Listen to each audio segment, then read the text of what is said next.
Hello guys, আবার চলে এসেছি একটি মিনি ব্লগ নিয়ে। এই দেখো সকাল সকাল উপোস থেকে মন্দির পৌঁছে গিয়েছি। আর এই দেখো এখানে মোমবাতি দেখে তো তোমরা বুঝেই গেছো কী পুজো। হ্যাঁ, লোকনাথ বাবার পুজো।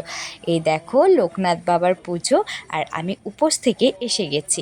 আর এইদিকে দেখো ঠাকুরমশাই পুজো করছে আর সবাই বসে আছে পুজো দেখবে বলে। আর এই দিকে দেখো পাকায় আমরা বসে গিয়েছি সবাই ঠাকুরমশাইয়ের পাশে, যজ্ঞটা কাছ থেকে দেখবো বলে।